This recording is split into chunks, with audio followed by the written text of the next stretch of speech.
I'll just do a voiceover today. Productivity was on a more of a lower scale, but hopefully I should be able to fix that.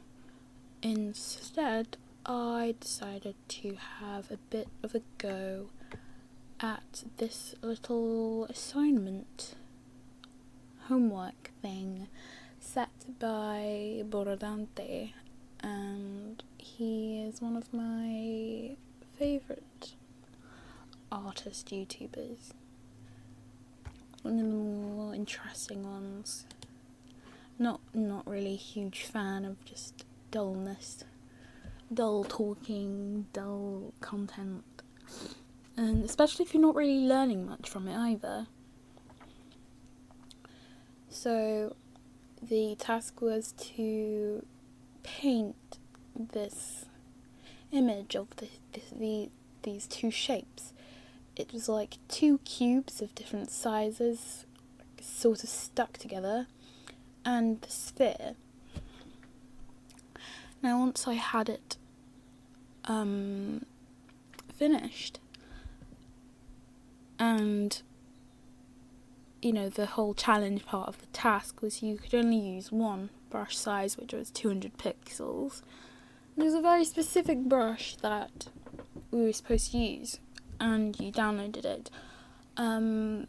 But there was a little bit of a fault with the critter brush that was sent. So someone else made a brush for critter, and it was a bit of a weird shape. So I got these angles all over the place because it had a bit of one side was square-ish and the other side was more of a free-form curve.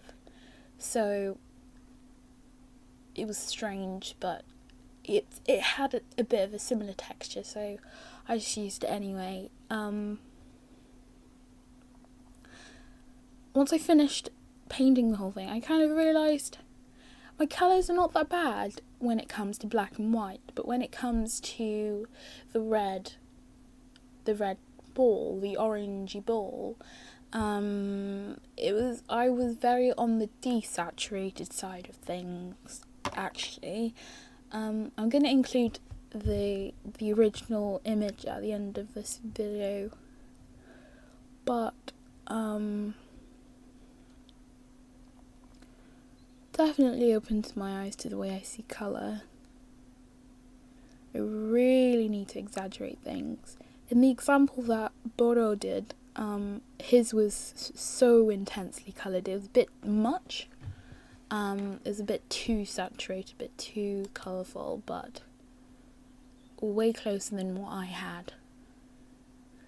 I'm not really disappointed in what I did. All I can really say is my cube shape thing is way too small, and should have made it a lot bigger. But I don't think I did too bad. It was a nice challenge type of thing. Don't know what to do with this, so I just leave it on YouTube, I guess. Someone can look at it if they want. And if you're trying to do this as well, if you look on Boro's Patreon page, and in the comments, someone's posted a link to a what's it called? A Dropbox file, and you can just download that stuff, and you go into your settings in Critter and then manage resources. You click open resource folder, and you just follow what that txt file says, and you should be fine. Anyway, thanks for watching. Farewell.